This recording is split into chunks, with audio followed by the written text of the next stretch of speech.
Hi, everyone. Thank you for being here. This is Danielle Boudreau from HUCTW, welcoming you to our auto financing seminar with the credit union. Many of you probably know that this is part of an ongoing series we do with the credit union, and the union is really grateful for the partnership that we have, being able to provide this financial education to our whole community. You can always see the rest of the upcoming sessions that we have planned at huecu.org/HUCTW, and the rest of our series is already posted.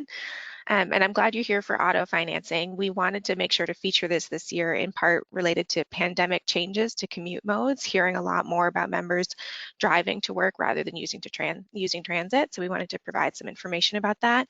And then I'm sure it's on everybody's minds that with the way gas prices are right now, it's really taking a bigger share of the budget, and it feels all the more important to have the car purchase be something affordable and planned well that you can actually afford. So really excited to be here and learn more, and I'm going to pass it off to my colleague Dominique, who's going to get us started. All right, thank you so much, Danielle. Thank you so much for having us, and thank you all of you for being here with us. Of course, today we'll be talking about auto financing and whether or not we're going to drive with the high gas prices. People are still on the road. And joining me today are my colleagues, Migdalia Gomez, AVP Community Engagement, as well as Sarah Scruggs, Community Engagement Specialist, just like myself. They'll be joining us a little bit later. And of course, we have some household items to talk about today. We are going to be reducing the background noises. So all of you are muted, so to not distract the rest of us.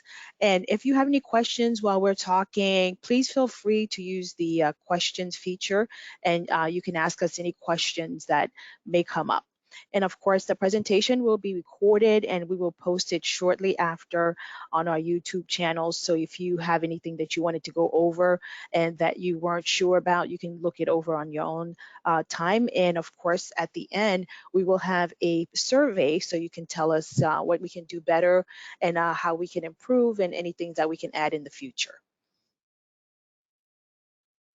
And why the credit union versus a bank? Well, the credit union is a not-for-profit organization, and we obviously put our members first. We try to give you all of the savings, all of the loans, and we pass it on to you. And it's a better value as are our members. And we offer better services as opposed to a bank. You're not just a number, you are a part of our family, basically. And we provide a better business model instead of a bank. And we're also better for the community. We partner up with different organizations and we also give back. So now that you're thinking about a car, do you want to loan it? Do you want to lease it? You have to make a plan before you get started. And we're obviously here to assist you. Do you want to lease or do you want to buy? And there are advantages to both. So of course you want to look great in a new car, and you're at the red light and someone pulls up next to you and you're driving that fancy new car. Who doesn't want one? And you can drive a new car every few years. That's the good part about leasing a car. And you may have a lower monthly payment. And also, the lower upfront costs might be lower than if you buy a new car. And of course, there are some disadvantages to leasing. The car doesn't belong to you. Once you're done with, say, the terms of the agreement, it could be 2 years or 4 years. Once you're done, you're done. It doesn't belong to you. You have to give it back. But you may also have a difficult time getting out of that contract. Also, if you want to purchase a specific insurance plan, the one that you have typically for just the car that you own outright, you may have to buy a different insurance plan. And because it is leased, you can't exceed the miles. Like they give you a particular mile that you can't go over it. If you do go over it, you have to pay a hefty fee rather. And you have to return the car in mint condition. You just can't return it with it trash. You can't even have any little dings or little dents on the bumper or anywhere in the car. Again, those will be out-of-pocket fees that you have to pay. And again, if you get sick of the contract, kind of like too bad, you have to kind of adhere to the contract. And do you want a new or a used car? Of course, advantages to both. If with a new car, no one else has driven it, pretty low miles, it's reliable, and you still have the manufacturer's warranty. And you can kind of customize it to what you want. Do you want leather seats or do you want just regular seats? What kind of radio do you want? Do you want a rooftop? What color do you like? So those kind of things are kind of what you can do for a new car. But there are some disadvantages, of course. Higher cost of the car, insurance rates, and of course, as soon as you drive off the lot, it immediately depreciates. And of course, there are some advantages to buying a used car: lower costs and lower depreciation. So, for example, you wanted to buy a BMW. So let someone else take the hit. Then you can get it with lower miles after it's used, so that you can still drive that BMW, but you're not the first one buying it. Of course, there are some disadvantages. More work. You don't know the car history. Could it have been in an accident or some sort of flooding? And you don't know any of that. And of course, there's usually a limited or no warranty. The warranty has already worn off, depending on who the previous buyer was and if that warranty already wore off. And of course, you may have some higher maintenance costs, and you may need to replace certain things in the car a little bit sooner. So now I'm going to pass it on to my colleague, Sarah. Thanks, Dominique, and welcome everybody. Great to have you here today. Dominique and myself are proud members of HUCTW, so we are glad to be able to help our fellow union members here today, talking a little bit more about auto financing. And I just want to go ahead and put this all out on the table. You have heard so many news stories. I mean, if you're anything like me and you're maybe on social media or you turn on your TV like every, once a week or something, you have heard at least 1 million stories about cars, gas prices, all of the above, right? So you've heard a lot. And how can we disseminate that information to make it something that's worthwhile to act on or to think about? A couple of things that I do want to put into your mind today. The first being, you've probably heard of the chip shortage. These are little tiny electronic chips that go into cars. And previously that has been an issue for car makers. They haven't been able to source enough of these to be able to make their cars. And so you may drive by dealer lots and see quite a few open spaces. I went on a road trip back in December down south, and any car dealership we passed by, about half the lot was empty, which you don't normally see. And so it definitely is taking a toll. The inventory, the number of cars that we have right now to sell, is much less than before the pandemic. That is a fact. But what I've read, obviously, I cannot tell the future. If you can and you're on this call, let me know in the questions or chat feature because I want to talk to you. But also, you can tell me about this and explain this. But we do believe that the inventory for cars will be stabilizing by the end of 2022. So right now, you may find less options, but by the end of 22, first quarter of 2023, you will see kind of a bounce back in the market to something more akin to what we were seeing before COVID. You may not see the exact same deals that everybody was seeing before COVID, but you'll see more options for cars. And they're thinking that not only with new cars, but also with used cars as well. So just a few things to keep in mind as we kind of think through our next few slides and talk about budgeting, talk about gas prices, and talk about how it pains each and every one of us to go to that gas tank, but it is something to take into consideration. So tips for buying a used vehicle. Like I said, at this time, used vehicles, there are fewer and fewer of them to be sold at this point in time, but we're hopefully going to see that rebound by the end of the year. What are some things you definitely need to do, especially if you're going with a private sale? A private sale is when you're working directly with the seller, so that person may have a car and you go and meet them at their house, or you find a listing online and you go and directly talk to the person who has the car. And then there's also the dealer sell. And these sales are not private sales. So a couple of different things to think about here is whether you want to go with a private sale, where you have very little consumer protection with private sales. And there, as is almost always, unless there's a caveat within there. And sometimes you can be buying a car that hasn't been checked over as thoroughly as one that may have gone to a dealer or may have gone through that process. So it's just something to keep in mind. Do I think either of those ways are a bad way to buy a car? No. I have bought all of my cars used.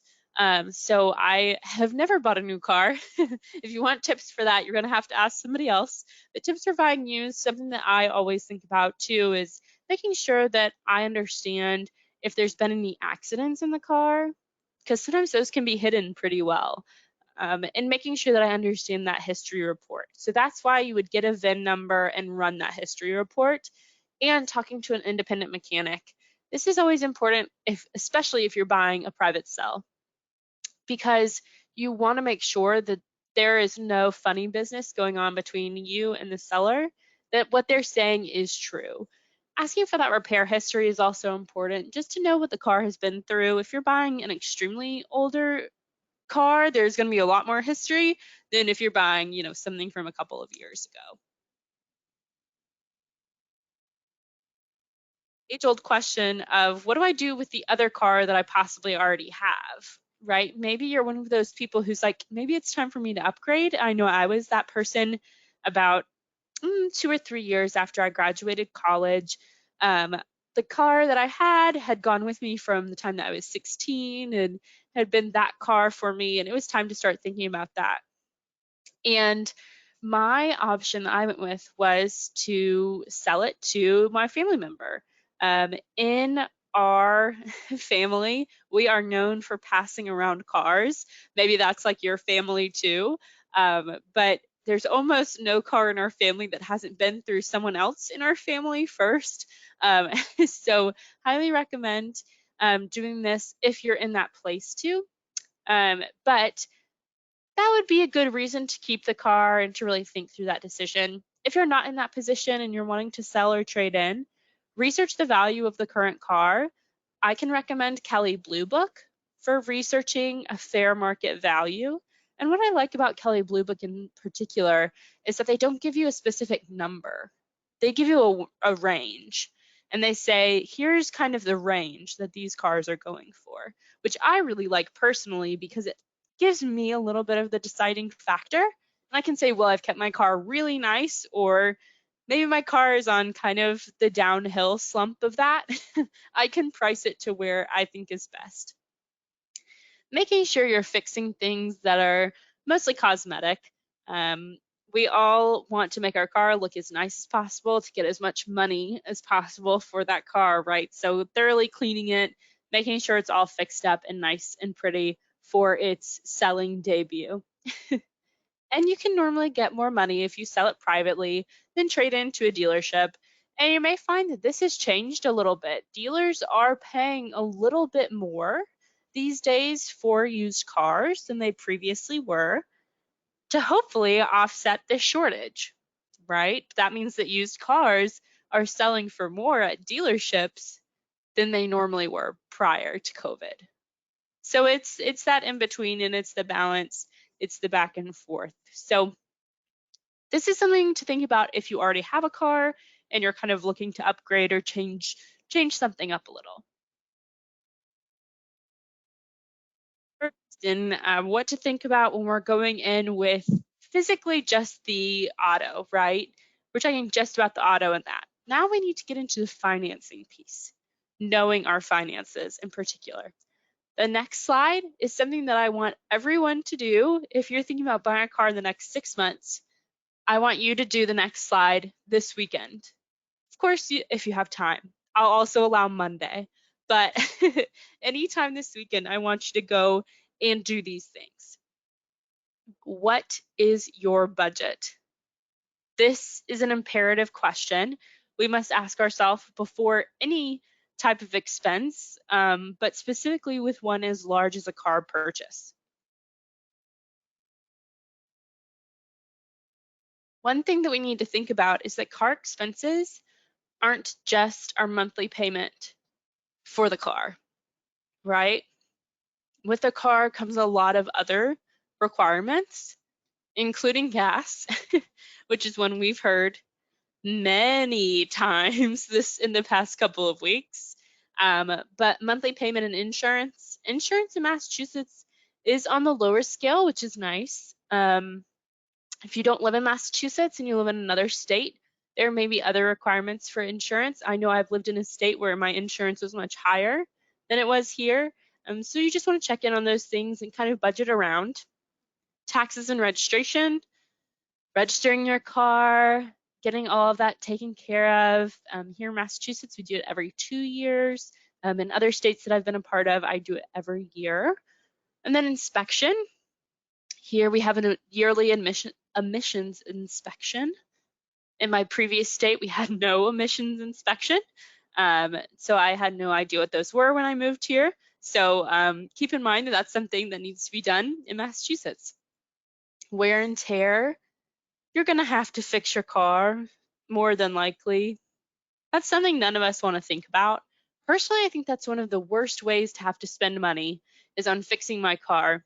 But if we budget for it up front, we won't take as hard of a blow as if we never budget for it in the first place. So just make sure to budget for those things. And then of course, gas. Budget for the highest price that you're seeing right now. And if you have money left over, this is my giving you permission to go ahead and spend that. If you have money that you budgeted for gas and you don't actually spend it, you're allowed to spend it on something else that you really want, or save it for something else. But it's good to go ahead and budget for the highest it could be. And then oil changes, of course, your routine maintenance. Here in the Northeast, we have to get car washes quite a bit to make sure the underside of our car is safe from salt, and that there's no erosion on the bottom of our car. So keep all of these things in mind as you're budgeting. A lot of us want to simplify this budget into just whatever our monthly payment will be for the car. And unfortunately, that's just not how it works. We have much more that we need to budget for. But if we're able to kind of set out what these expenses may be, it gives us better peace of mind that we'll be able to afford what we're going through. Talk about the down payment. Maybe some of you have a down payment already, maybe some of you don't, and that's totally fine. I want to go through the effects of a down payment. We'll see 3 different examples here. All of them the same car. They're all the same car. It's worth $25,000. That is the price of the car.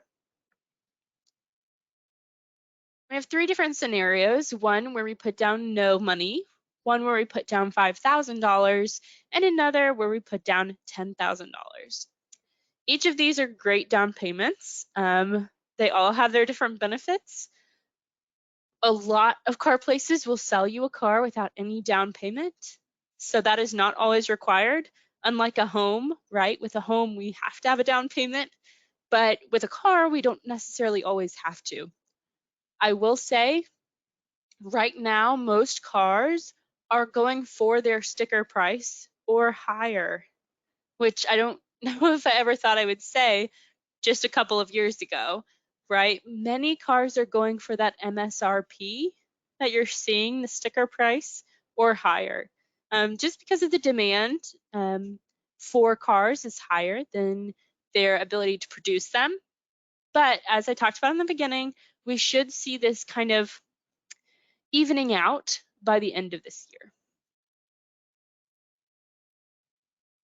Loan amounts and their monthly payments are there. We do have an example here of a monthly payment, 5 years at 5%. I wouldn't say that this is typical right now. We're seeing them around 3% interest rates for cars. And I'm sure you've heard that interest rates may be going up.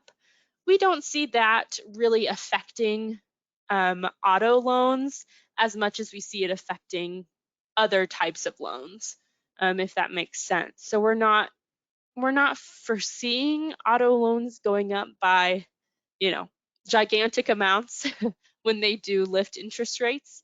But it's something to keep in mind that may be happening as the economy kind of evens out. So you'll see here, with that $10,000 down payment, you are saving quite a bit in a monthly payment, about $200 a month. And so it could be a good thing if you're needing some additional cash flow during the month, or maybe you have other things you're wanting to pay off as well, that you could spend that $200 on per month. if you already have $10,000 saved up. Interest paid over time, you're saving a little bit in between the first and the last. And the reason that it is not this like huge difference in between the first car or the first decision with 0 down payment to the last one with $10,000 is because the interest rate is still pretty low. Even the 5% that's on this example is still pretty low in the grand scheme of things, and it's only for 5 years. But what this really concept is showing is that you can kind of play around with these numbers. Nothing is written in stone about how to buy a car and what works best for everyone. It is so personal to make this decision, so I highly recommend laying it all out and calculating these different things. Don't do it alone. We won't leave you alone like that. HUBCU has free calculators for you to use online. These calculators, you can kind of play around with, okay, I have this much saved up in down payment, but maybe, if I put 2,000 towards something else and 8,000 towards the car, maybe there's some wiggle room there. So I just highly suggest kind of playing around with the numbers on our calculators, taking some time to do that as you're thinking about that budget and as you're thinking about your down payment strategy.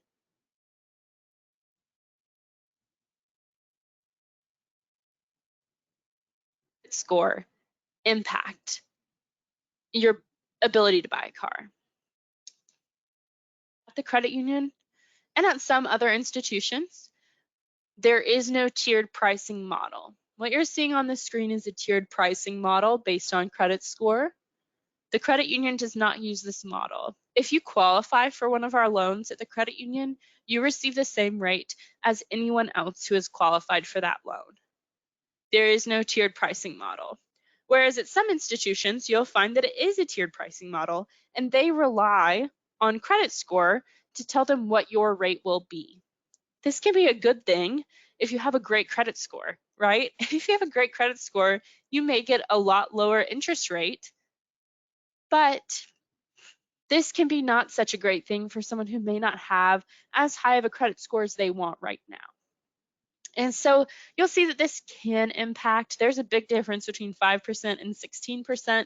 And you'd be shocked to know that there are some people who are paying on loans that are at 20% interest for cars. And we want to make sure that you're getting out there, getting able to refinance that loan because there are better options out there for you. You'll see here, this has an incredibly large impact on the amount of interest you'll pay over time, and at the end of the day, the total vehicle cost. Because like Dominique said earlier, the moment you drive the car off the lot, it has already depreciated in value. This is not one of those investments that you're going to make a lot of money on the return, right? It's a good investment if you need something to drive, if you need to get places. It is a good investment. But something to note is that maybe if your credit isn't exactly where you want it to be right now, you may want to go look for a financing institution that doesn't use a tiered pricing model. And you may not qualify for a car loan on your own, especially if you've never bought a car, if you have no credit history, you may not alone qualify for a loan. So you may need a cosigner. Cosigners are legally responsible for all debt that they have cosigned to. Something to note. And they could have a negative impact on their credit score because both the signer and the cosigner have to have their credit checked. When you cosign with someone, their credit score normally needs to be good as well. So a lot of things just to think about as you're thinking about your ability to buy a car and your thought process with buying a car. If you've never seen your credit report or taken a look at it, free credit report, you can get one free credit report per week from each of the 3 bureaus until April of this year. Annualcreditreport.com. Annualcreditreport.com is the only website that is authorized by federal law to give you your credit report for free. Does this mean it's the only place to receive your credit report? No, you can get it from many other places. But this is one that we know is safe, and you will get your genuine credit report from each of the 3 bureaus. If you've never looked at your credit report before, I highly recommend reaching out to our partners over at GreenPath Financial Wellness. They are a nonprofit who works directly with all of our members at the credit union for free, talking through credit, budget, and many other types of counseling, debt repayment, student loan repayment. But something to note, they have accredited credit counselors at GreenPath. So these folks are trained in reading credit reports. And when you pull your credit report in this way, it does not hit your credit score. You're pulling it for educational purpose and to make sure that your credit is where you want it to be. So note that this is just a service to use. We pay for it at the credit union, so it's free for you all. All you need to do is mention HUCTW. But this is a great place to start if your credit is somewhere where you don't want it to be right now. And that's an okay thing, but this is a good first step. I'm going to go ahead and pass it over to Magdalia Gomez to talk a little bit more about our financing strategies. Thank you, Sarah, and thank you everyone again for joining us this afternoon. We did get a couple questions that have come into the chat, so I want to do a quick recap. We will be emailing the PowerPoint and also a copy of the recording by early next week, so you will have that in your inboxes by early next week. We also did get a question about where to get more information about the car history report. Carfax is one. I think Carfax may be actually the biggest database. The one that comes to mind for sure, but places like Carfax with the VIN, the vehicle identification number, you're able to put that number in. There is a cost associated with it. So if you are able to get it, hopefully you can get it from the car dealer or whoever's selling that car, so you don't have to pay for it. But there are websites like Carfax where you can put in a vehicle identification number and then be able to get the car history. Another question that came in was, does HUCTW offer a lease back buying program? So essentially, what if you love that car that you're leasing, but then decide, you know what, I actually want to keep this one. Can you do a loan? You can do a loan. Unfortunately, we just don't currently offer that, but that is a loan that is available. So you would want to check around with different lenders to see what options are available. Sometimes even the car dealer themselves, they may have an option for you. So that is something else to just be mindful of and see what options could be available with them. So thank you again for all those questions. Please continue to keep submitting those questions and we will keep answering them. Thank you. So let's talk a little bit now about the financing strategy. Dominique and Sarah did a great job helping us understand, okay, what are the considerations when thinking about purchasing a car? Now, what about the actual financing piece? We did our budget, we know how much we can afford, but there are a couple of options that are going to be provided to us when we go and make that purchase. And one of the common options is this cash back or 0% offer. And I apologize because there's a little error on this slide, but the numbers are still correct as I walk us through. So if I have a car, let's say that it's $25,000 and I'm interested in buying it, the car dealer might say, you know what, let's give you a $5,000 cash back or discount on the car right now. It's going to be $20,000.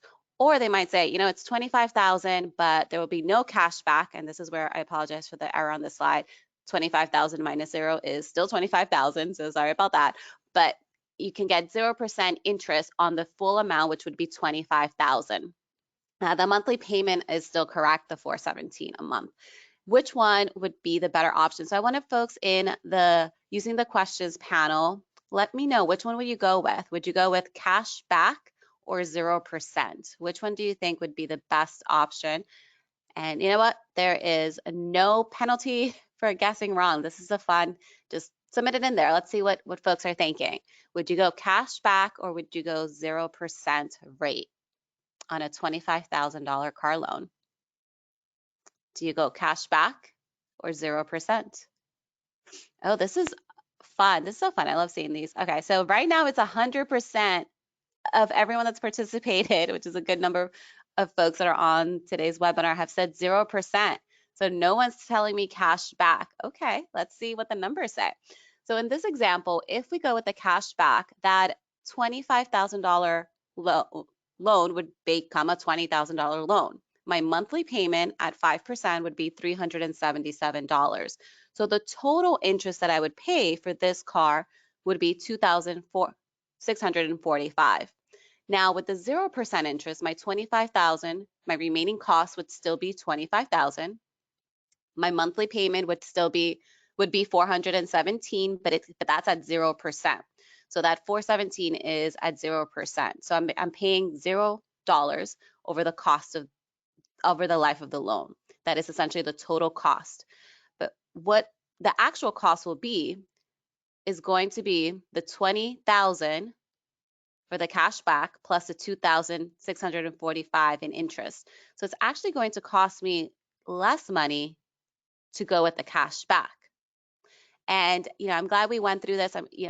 For those that put the info in there, because it can be you're like, yeah, 0%, totally better to do 0%. I have friends that have done this. I know people have done this, and it really will depend. You always want to run the math, but most commonly it will be a better option to go with the cash back than the 0%.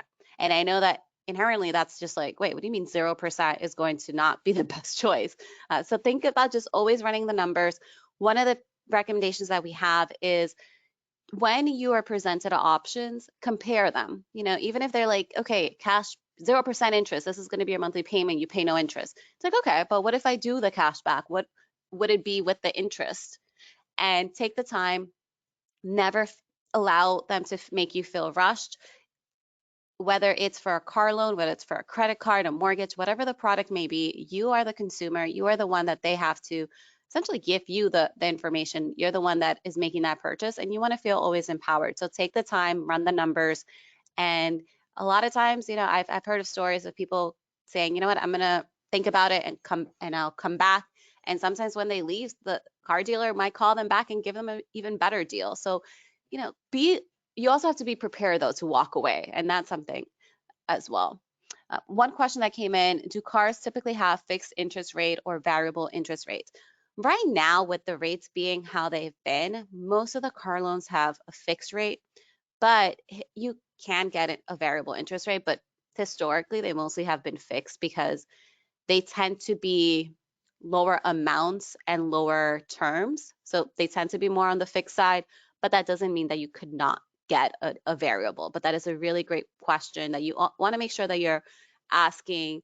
And I'll talk a little bit more about this in the upcoming slides. But when you apply for a loan, whether you do it with your car dealer, whether you do it with a credit union, a bank, you will be provided closing documents, closing disclosures, truth in lending documents. All of this are just long terms of saying a document that will tell you what type of rate it will be, if it's fixed or if it's variable. If it is variable, what is the highest rate that loan could go for? So you will have all of this information disclosed to you. It is illegal for them not to provide that to you. So that is another sort of red flag. If they are not providing that to you, not a good sign. Give us a call. We can help you through the process, even if it's not with us, because they are legally supposed to provide you that option.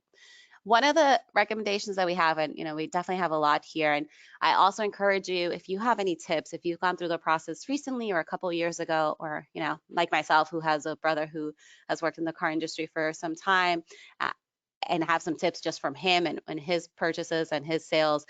If you have any tips, put them in the questions panel, because we would definitely always, that's one of the things that I miss the most about doing these in person, where we were all able to see each other and share those tips. But let's keep that community going. And if you have any tips that you have, please put them in the chat or in the questions panel. But one of the tips that I do have is, when you go into purchasing a car, don't start off with how much you want to pay monthly.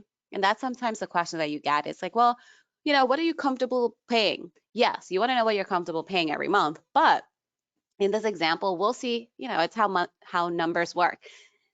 It's an equation. You have 3 different factors. You have the amount, you have the terms, and then the monthly payment. So if I extend the terms out, you're going to be able to lower that monthly payment. So in this example, we have a $20,000 loan, And if I start out with a 4-year, and these are at 5%, if I start out with a 4-year, it's $461. So if I go in and say I want a $200 or around $200 payment, yes, on that $20,000 car, I can get that $200 payment a month. But it just means I'm going to pay for it for 3 years longer. Now, there are a couple of pieces that you want to also consider, and remember that it's not just about the car. It's never just about that one purchase. We live lives that have very many different layers. So as you're thinking of this car purchase, what about maybe, are you saving for a home? Are you saving for a wedding? Are you saving for a child's education? Are you paying off your education? There's so many things that we also have other expenses to consider. So for some of us, we may decide that we just need the flexibility of having a higher monthly cash flow. So we may decide that, you know what, even though it's going to cost me more in interest, in this example, about $1,600 more, even though it's going to cost me more in interest, I may go with a 7-year loan term because I want the flexibility of having to pay less each month. Others, we may be driven by time. For some of us, we might say, I don't want a car loan for 7 years. That is too long. I just want to be done with it. I'd rather just be done with 4 years. I will cut expenses some other way, but I don't want to have it for almost double. So for some of you, you may be motivated more by time.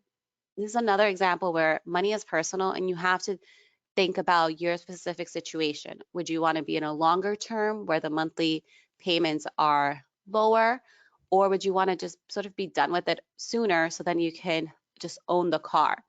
Another piece to think about as well is, even if you go with the longer term, and I'll be honest, that's what I did. I went with the longer term. I forgot what I did, the numbers, and it wasn't that much of a difference for the interest when I had my car loan.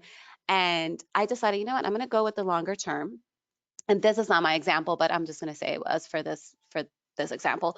So let's say my monthly payment was at $283, but I didn't want a 7-year car loan. Like for me, I just, something about having debt for longer, it stresses me out, and I just don't want that. So what I did was I paid 300, let's say in this example, I paid 322. So even though I had a 7-year loan, I paid more than what was due every month so that I can pay it off sooner. And I was able to, and I felt it was a nice feeling.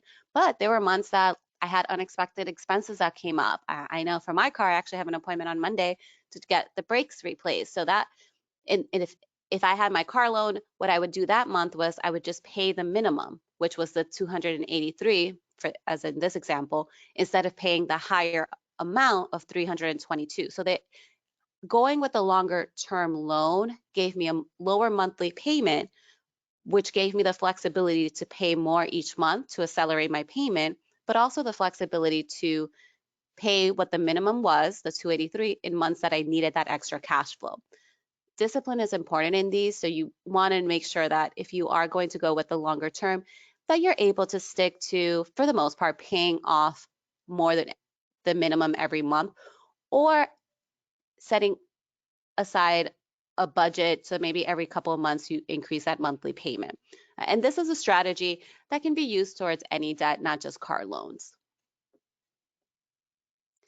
Another piece when it comes to paying off or financing your car that you want to be aware of is that you don't have to go with the financing that is available at the car dealer.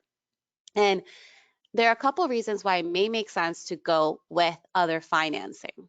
When you go to the car dealer, what they're going to do is they are going to, if you choose to go with do financing with them, through them, they're going to go to a database, run your credit, and essentially all these different loan options are going to appear from different credit unions, financial institutions all around the country. You don't have to go with those, but it may make sense. Many times a car dealer will prefer that you go with the financing through them because there's more financial gain for them if you do that. In those situations, they may actually offer you a lower discount on the car if you go with the financing with them. If you have your own financing outside of that, they may not provide you with a specific discount in the vehicle. So they could say, you know what, we're not going to sell you this car at $20,000 because we said it was going to be $20,000 if you did financing with us. When you go to the car dealer, you could also, and this is something that we recommend, is if you go to like us at the credit union or another financial institution, you can actually see if you pre-approve for a car loan and what the rates would be. These are our current rates. So for us right now, like Sarah mentioned, we're at 2.99 across the board, up to 72 months. So that's 7-year term, but you could also do it for fewer months if you wanted to not be in it as long. But okay, I can get 2.99 with HUCU. I wouldn't go in and tell them right away, like, oh, I can get 2.99. The reason that I don't recommend doing that is if you go in and they know that you're going to go with that 2.99, they're not going to necessarily, possibly, depends on the car dealer, they may not go through the process of seeing what else you would qualify for with other lenders and maybe offering you a discount if you went with the financing with them. One possible strategy would be to just see what you qualify for. Maybe you could get a 2.5, maybe you could get a 2.0. I'm making up those numbers. I don't know if that would, I don't really think they're that low at other places. I know ours are really competitive, but for that example, maybe you could get a better rate.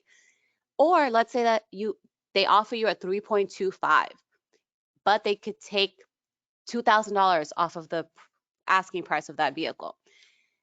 You could still go with the financing with them, find out if there are any prepayment penalties, and especially in Massachusetts, that's not allowed, but there are some states that you may get a prepayment penalty, especially if you're getting the loan with a lender that's outside of the state. So you just want to make sure, could I prepay this sooner? So if you get a 3.25 loan with them and they're going to reduce the vehicle price, let's go from 25 to 23,000, you may still go with them because that's a better deal on the price of the vehicle. And if there are no prepayment penalties, then you could refinance. Typically, maybe you wait 2 months or so and just refinance with us or with someone else that can offer you a better, lower rate. So as long as there's no prepayment penalties, there are many times that it may just make sense financially to go with the rates that the car dealer offers. And it also, truthfully, may just be simpler. And I'll talk through the process. It's not that it's complicated, but it is a little bit simpler if you go with the car dealer's rate. But if it is higher, keep in mind, I would put a calendar on your reminder on your phone. I'd put something up in your fridge, wherever you have a Post-it note, and just make sure you refinance in a couple of months so that you don't get stuck with a higher interest rate than what you could qualify for, because that higher interest rates means more money out of your pocket and less money towards another financial goal that you have. So I spoke a little bit about this getting pre-approved and what exactly is it? So it's similar to when you purchase a home or in the home buying process, in the sense that it gives you an idea of what you would qualify for before you go shopping around. I like to make comparisons, even though we're talking about auto financing, I do like to compare to home buying and other purchases and student loan repayment, because a lot of these strategies are beneficial across the board as you're thinking about other products that you may need in the future. So with a car loan, you can go on our website. It's pretty simple. We have a page on our website where you can go and see what you would qualify for. Again, ours is at 2.99 right now, but it does tell you what you would qualify for. So you know in advance, and it just gives you one added tool in your tool belt as you negotiate. And when you go to the car dealer, the process is pretty straightforward, or I should say when you're applying for the car loan. If you're doing it with us, and it's more or less similar probably with other lenders, but this is specifically our process. But you would submit an application online. Even if you come into the branch, I still believe that we would help you do that online. So it is an online process, but you would submit a loan application, the car deal, and this would be after. So what happens is you sign an agreement that, yes, I'm going to purchase this loan, I'm going to purchase this vehicle with the car dealer, tell them that you have external financing, and they will give you a time frame, usually a couple of days, for you to submit the loan application and submit everything to them. So you go to get your car loan, you sign those forms like, yes, sorry, let me rephrase that. You go choose your car, get the price that you want. You're at the dealership. You tell them, yes, I like this car. I'm going to pay X. You sign that document. And then you could also do this simultaneously. You would apply online to get the loan with us. The dealership would provide us with your new registration and the title application. Then you sign some final loans, and then the funds are sent over to the car dealership. When you purchase a car loan, when you purchase a car and have a car loan, you don't get the title of that car until you pay it off. And I know for myself, I've purchased a couple of cars in my life, and as most of us, I started off with, your first car in high school, college, etc. That you pay. I think it's for myself. I paid cash, and it wasn't a fancy car by any means. It was a very, very, very used car. And I remember when I would get the title, and when I had my first car loan, I didn't get the title, and I was confused. But then it made sense. I don't get the car title because it's not my car officially until I pay it off. So just something for those of you that maybe were in the situation like me that didn't quite know. We don't get the title until we pay that loan off. And then I'm going to talk a little bit now about the contracts. Know that you are covered. We are very fortunate to live in a state that really protects us, and there are many laws to protect us. But in addition, as a country, we've done a lot in the past couple of years to make sure that consumers are more educated. And you want to make sure before you sign the contract, though, that you understand it, that you know the terms. They're going to want to make sure that you are having a good experience, because you are the consumer. You're the one that can go out, or still in the car dealer, and you can put out a bad review. You can tell people how horrible they were, and they don't want that. Nobody wants to hear that the experience wasn't good. The car dealer wants you to have a great experience, because a happy customer to them means many potential customers. One bad review, as we know, I don't know about you, but how many times have we gone into a website and saw a bad review for a restaurant or a hotel and decided, you know what, not going to go there. Too many bad reviews. No business wants that, especially a car dealer. So ask questions. I know sometimes we may feel like, oh, I'm bothering, or I should know this, or I'm embarrassed. Be empowered to be a educated consumer. There's no need to be embarrassed or ashamed about asking questions. Do your research beforehand. Go in. I know for myself, sometimes when in the moment, it could be overwhelming to think of questions. So I like to do my research beforehand, and I bring obviously I have my phone. I always have my phone, but I have my notepad on my phone, and then I just go through and ask a couple of questions that I already put in there. So I don't feel like I'm on the spot, like I'm going in there prepared with questions. And do know that there are rights that are in your favor. So a couple of these I spoke about earlier. There's the truth in lending. There's also, and sometimes it's referred to as a TIL. So if someone says, oh, I'll email you the TIL, that's what it is. It's a truth in lending document, or a CD, a consumer disclosure. But what these are, they will tell you what the rates will be for that car. They'll tell you what the interest rate would be.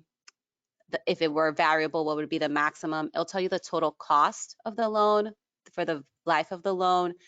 It tells you if there are any prepayment penalties, which is a very important question to ask. All of that information would be provided. And then in Massachusetts, we do have some laws that protect you, but you want to check with every state, especially with more days people are buying cars sometimes across borders, especially here in Mass. We have a good amount of borders near us. I'm not going to go through all of them. I'll probably embarrass myself and forget one or two, but we all know we have a lot of borders across. So maybe our friends in New Hampshire, you could get a better deal, but then, maybe in Connecticut, it won't be as good. So people might shop around, but you want to make sure that you understand the laws for the state that you're purchasing the car. I just put in the chat something about Massachusetts limit laws and the rights that you have when you purchase a car. So I would just take a look at it. They have a quick video as well if you're interested. And one of the ways that you can be empowered and have answers beforehand is educating yourself, just taking a couple moments. You know how you prefer to find information. For some of us, we like our blogs. Some of us like our podcasts, videos. There's so many great sources of information out there. For us, we use our blog as one, and we have a good amount of car loan articles, and we're adding more. A lot of questions have come up that have prompted us to add more. So keep submitting questions. That helps us provide better content for you. And you can just subscribe at our blog at blog.hucu.org. And we do have a quick survey for you to complete. There are a couple questions that I'm going to get to momentarily, but this is a quick reminder. Danielle and us at Credit Union, we meet, and Lawrence of other friends over at HUCTW, we meet about twice a year to go over those survey results. And we're able to provide these sessions based off of the feedback that you're giving us, and we really value that feedback. We literally go through every survey result every month. We go through each one. This is something that not just myself, everyone on my team does this, because we really care about what you have to say and are looking to improve. So please take a moment. It helps us provide better information for you and for those in the community. And I'm going to now open it up for questions. Oh, sorry, one quick disclaimer. We did mention this a couple of times, but I always want to make it very clear. Money is personal. Everyone's situation is different. So everything we provided really is educational. We recommend that you contact folks at GreenPath, that you contact your financial institution, go onto websites and research rates and find what is best for you. But know that this is general information. And, unfortunately, like Sarah said, we are not fortune tellers, so we don't know if the rates are going to change in the future. We don't know if what's going to happen with the chips. If nothing else, we've all learned in the past couple of years that we don't quite know what to expect. So this is our best attempt at helping everyone with the information that we do know. So a couple of questions that came in. I saw another one that came in was regarding the recordings. Yes, we will be emailing those probably by Monday. Realistically, I don't think we'll be able to do it tomorrow, but definitely, hopefully by Monday. And you can, however, subscribe to our YouTube channel, which is youtube.com/myhucu, and that way you can actually see when the new video is up, but we will also email it to you. We did have someone that asked, can we still apply through HUCU without being a member? Yes. So you don't have to be a member to apply for any of our products. Essentially, through the process of getting that product, you will become a member. And becoming a member of the credit union, it can sound a little tricky. It's like, wait, what does it mean to become a member? How much do I have to pay? What is this? Is a membership fee? It's not. It's just we don't have clients, we have members, because as a credit union, you are all owners of the credit union, and all you need is a $5 savings account, which you open, and that $5 is always yours. You could always take it out, but by taking out that $5, then you're no longer a member. But it is very simple to open an account, but you do not need to open an account to apply for the loan. That is, you apply and become a member simultaneously if you choose to go with that loan. And I do want to say too, once you're a member for life. So if you were to leave Harvard, you would still be a member, and anyone in your household, in your family, including your parents, grandparents, children, siblings, and spouse, partner, are also eligible once you are a member. I don't see any other questions at this moment, so I don't know, Danielle, if there's anything else you wanted to add before we close today's session.